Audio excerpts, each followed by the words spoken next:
Yo, what's up guys? Good morning. Ayan, nandito tayo ngayon sa ating garden at tignan natin yung pipino natin na prinuningan natin at saka yung hindi natin prinuningan. Ayan, update ko kayo guys.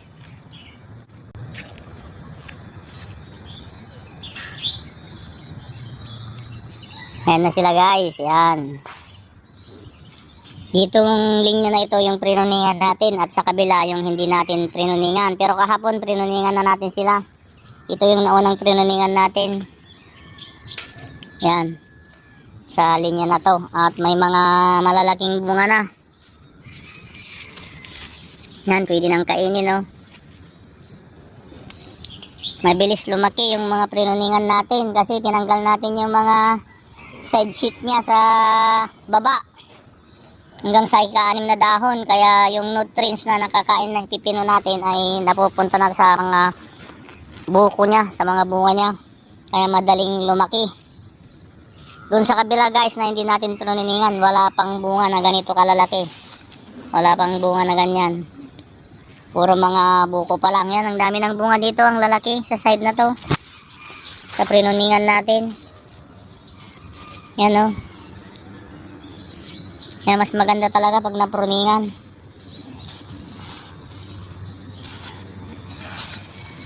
Yung nakakain nila na nutrients ay sa bunga na pupunta. Hindi doon sa mga sanga na tinanggal natin. Yan. Ang daming bunga pa. Sunod-sunod. Pataas. Yan.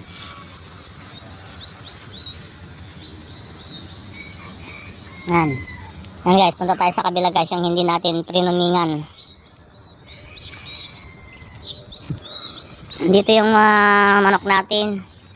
Pre-rinse number 3 natin. Yan o.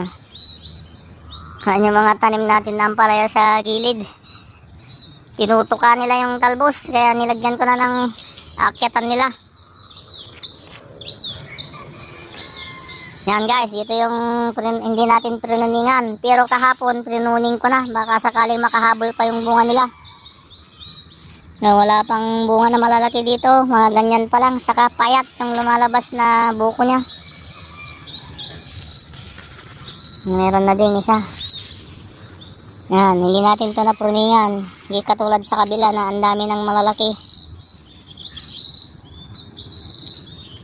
Kaya mas maganda talaga pag napruningan itong pipino natin. Tiyaga lang ang pagpupruning pag marami kang tanim. Madali lang naman magpruning. Kunti-kuntingin mo lang yung mga side shoot niya, mga sanga niya. Wala pa guys, so wala pang bunga dito sa kabila. Puro mga buko pa lang na ganyan. Hindi katulad sa kabila na prinuningan natin. Yan o. Sa kabila yan. May mga bungang lalaki. Isang bid lang kasi itong tanim natin. Mga 70 na puno to. Marami na rin. Yan. Mga puro buko pa lang. Maliliit pa. Kaya kahapon prinuningan ko na. Baka sakaling makahabol pa sila.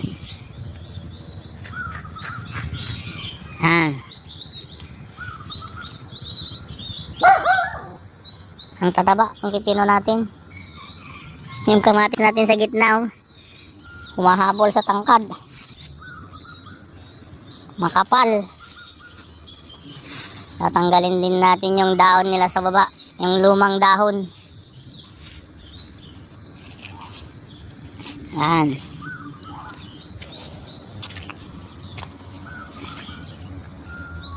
Yan, kaya advice ko sa mga magtatanim ng pipino, mas maganda pag prinuning natin hanggang sa ika-6 na dahon. Tanggalin natin yung mga side shoot, mga bulaklak nila at saka mga unang bunga nila sa baba. Mas malaking bunga talaga ang lumalabas pag na-pruning. Yan. Mga talong din natin. Sa backyard ko to guys. Hindi po sa bukid, sa backyard garden ko. Ito po yung bahay ko. Sa backyard natin to. Marami din akong tanim dito sa backyard. Maganda tong kamatis dito. Yung bell pepper ko. Namumunga na yung mga bell pepper ko. Meron na tayong panggamit. Ang Ricardo. Yan. Oh, yung nangulot, namunga.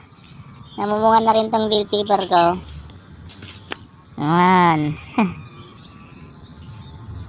Sarap ng pakiramdam pag nakikita mong namumunga na yung mga pinaghirapan mo, na inaalagaan mo. Itong mga talong ko dito, may bulaklak na rin. Yan guys, yung kamatis natin dito, sa banda rito, na 3 bid. Yan, may bulaklak na rin ang tataba. Ganda. Oh, yan oh. Ang tataba ng puno nila. Yan guys, yung update natin sa pipino. Mas maganda talaga pag na-pruning ang pipino. Magaganda yung lumalabas na bunga nila. Yan, may pang-upload na tayo. Thanks for watching. Love you all. Bye-bye.